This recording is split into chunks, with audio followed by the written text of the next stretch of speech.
الحمدللہ رب العالمین والصلاة والسلام علی اشرف الانبیاء والمرسلین وعلی الملائکۃ المقربین وعلی عباد اللہ الصالحین اما بعد فاعوذ باللہ من الشیطان الرجیم بسم اللہ الرحمن الرحیم ان اللہ اشتری من المؤمنین انفسهم واموالهم بان لهم الجنہ یقاتلون فی سبیل اللہ فیقتلون ویقتلون صدق اللہ العظیم۔ وقال النبی صلی اللہ علیہ وسلم الجہاد ماض الى یوم القیامہ صدق اللہ و صدق رسولہ النبی الکریم۔ ناظرین محترم،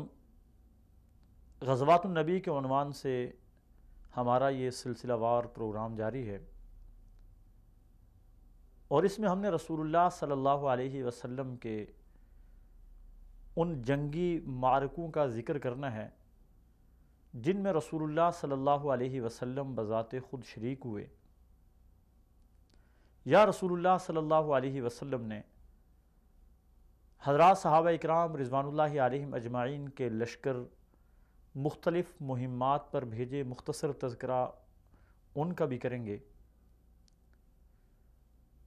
وہ مہمات جن میں رسول اللہ صلی اللہ علیہ وسلم بذات خود شریک ہوئے، وہ مہمات غزوہ کہلاتی ہیں، اور وہ لشکر یا وہ مہمات جنہیں رسول اللہ صلی اللہ علیہ وسلم نے خود تیار کر کے بھیجا، وہ سرایا کہلاتی ہیں۔ سریہ کی جمع ہے سرایا۔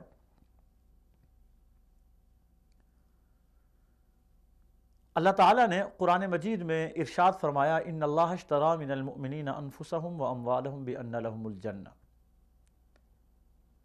کہ اللہ تعالیٰ نے ایمان والوں سے جنت کے بدلے میں ان کی جانوں کا سودا کر لیا۔ یقاتلون فی سبیل اللہ فیقتلون ویقتلون، وہ اللہ کے راستے میں قتال کرتے ہیں، مارتے ہیں اور مرتے ہیں۔ جہاد اللہ تعالیٰ کا ایک اہم حکم ہے جسے اللہ تعالیٰ نے قرآن مجید کی متعدد آیات میں ارشاد فرمایا، اور مختلف مواقع پہ جہاد کے حکم میں سختی بھی آتی گئی۔ ابتداءً اذن للذین یقاتلون بانہم ظلموا، کہ اہل ایمان کو اس بات کی اجازت دی گئی کہ وہ اللہ کے راستے میں قتال کریں۔ دوسرے مقام پہ اللہ تبارک و تعالیٰ نے وقاتلوا فی سبیل اللہ الذین یقاتلونکم ولا تعتدوا ارشاد فرمایا، اور تیسری مقام پہ اللہ تعالیٰ نے ارشاد فرمایا کتب علیکم القتال وہو کرہ لکم، کہ تمہارے اوپر جہاد کو فرض کر دیا گیا جسے تم ناپسند کرتے ہو۔ تو رسول اللہ صلی اللہ علیہ وسلم کی مکی زندگی کو اگر ہم دیکھتے ہیں تو وہ ساری کی ساری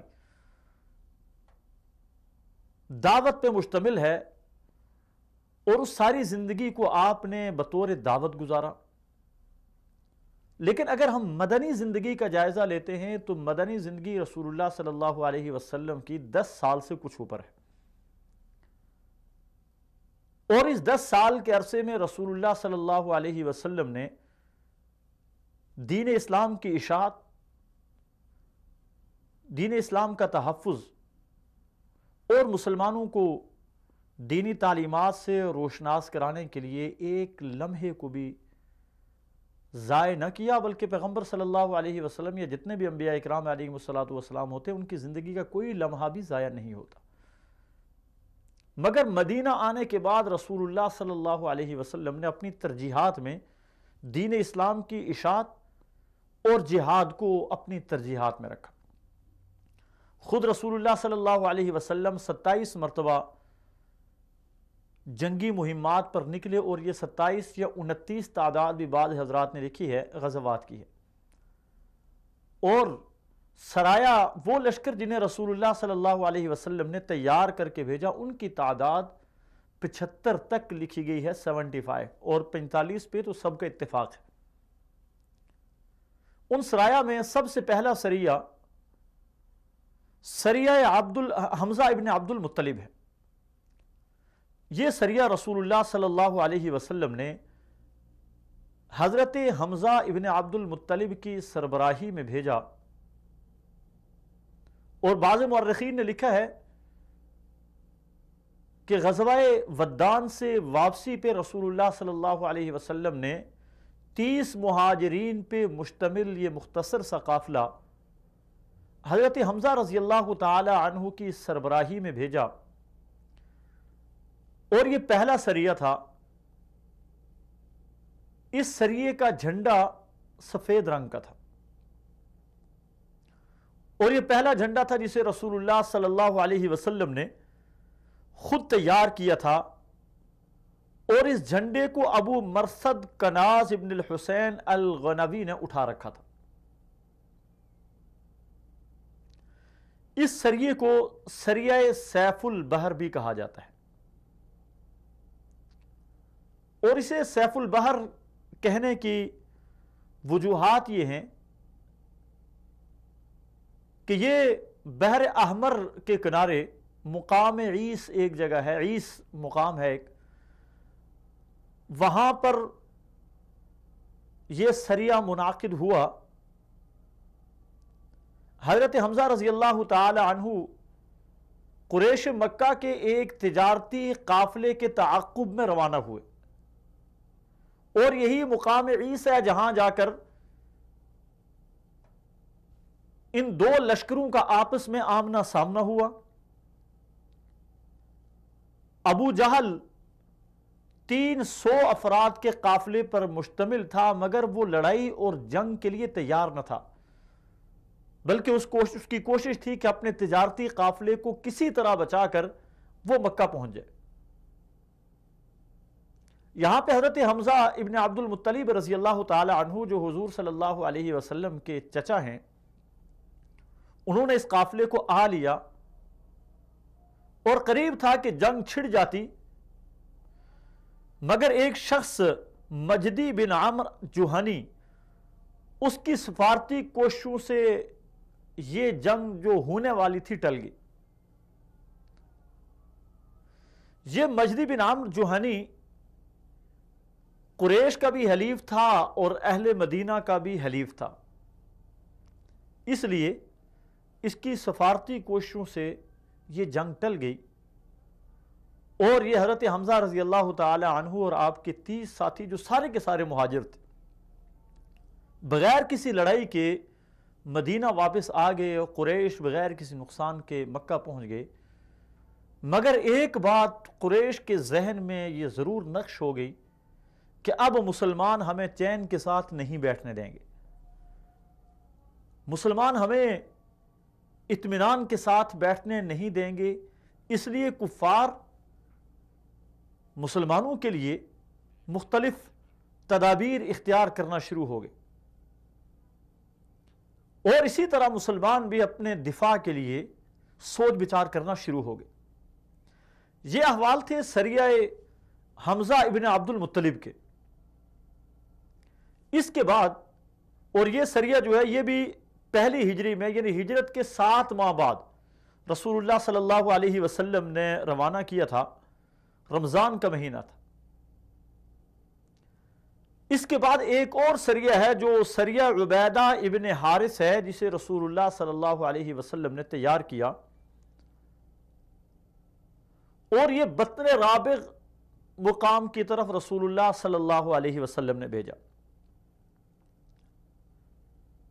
سریہ حمزہ ابن عبد المطلب کے ٹھیک 1 ماہ کے بعد رسول اللہ صلی اللہ علیہ وسلم نے سریہ عبیدہ ابن الحارث روانہ کیا، اور آپ رضی اللہ تعالی عنہ کے ساتھ رسول اللہ صلی اللہ علیہ وسلم نے 60 مہاجرین کو روانہ کیا۔ اس لشکر کا جھنڈا بھی سفید تھا، اور یہ جھنڈا حضرت مقداد ابن عمرو رضی اللہ تعالی عنہ کے ہاتھ میں تھا۔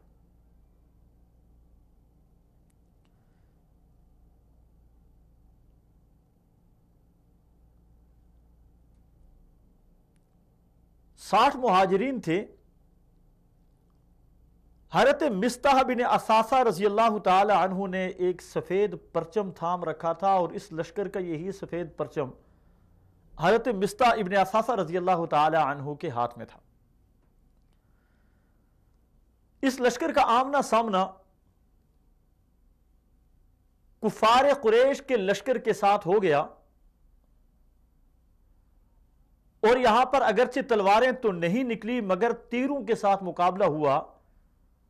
اور اسلامی تاریخ کا سب سے پہلا تیر یہاں پر چلایا گیا،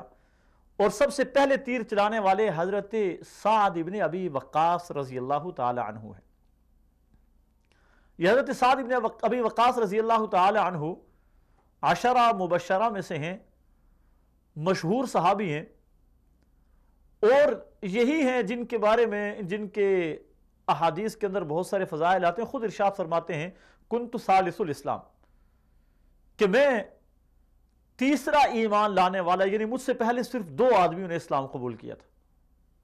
اور ارشاد فرماتے ہیں میں وہ پہلا شخص ہوں جس نے اللہ کے راستے میں تیر چلایا۔ اور حضرت سعد ابن ابی وقاص رضی اللہ تعالیٰ عنہ ماہر تیر انداز تھے۔ ارشاد فرماتے ہیں کہ میرے لیے بہت بڑا اعزاز ہے کہ میں وہ واحد شخص ہوں صحابہ اکرام کی جماعت میں جس کی دعا میں اللہ کے رسول صلی اللہ علیہ وسلم نے اپنے والدین کو جمع کیا۔ جس طرح عام اردو زبان کا مقولہ ہے، اردو زبان میں کہا جاتا ہے کہ میری ماں آپ پہ قربان، میرے باپ آپ پہ قربان۔ رسول اللہ صلی اللہ علیہ وسلم نے حضرت سعد رضی اللہ تعالی عنہ کے لیے احد کے مقام پہ ارشاد فرمایا تھا فدا کا ابی و امی یا سعد، ارمی یا سعد فدا کا ابی و امی، سعد تیر چلاؤ میرے ماں باپ آپ پہ قربان ہوں۔ یعنی رسول اللہ صلی اللہ علیہ وسلم نے حضرت سعد ابن ابی وقاص رضی اللہ تعالی عنہ کے لیے یہ الفاظ ارشاد فرمائے تھے غزوہ احد میں۔ تو یہ سریہ عبیدہ ابن حارث میں حضرت سعد ابن ابی وقاص رضی اللہ تعالی عنہ وہ واحد صحابی ہیں جن کے لیے رسول اللہ صلی اللہ علیہ وسلم نے ماں باپ کو جمع کیا تھا۔ یہاں پر انہوں نے سب سے پہلا اسلامی تاریخ کا تیر چلایا، اور یہ تیر ایک کافر کو جا کر لگا۔ اگرچہ یہاں پر بہت بڑی لڑائی کی نوبت تو پیش نہیں آئی، لیکن یہ ہے کہ کفار کے اوپر مسلمان اپنا رعب بٹھانے کے بعد اور کفار کو میدان سے بھگانے کے بعد دوبارہ مسلمان مدینہ میں پہنچائے۔ تو یہ احوال تھے سریہ ابو عبیدہ ابن الحارث رضی اللہ تعالی عنہ کے، اور یہ اسلامی تاریخ کا دوسرا غزوہ تھا۔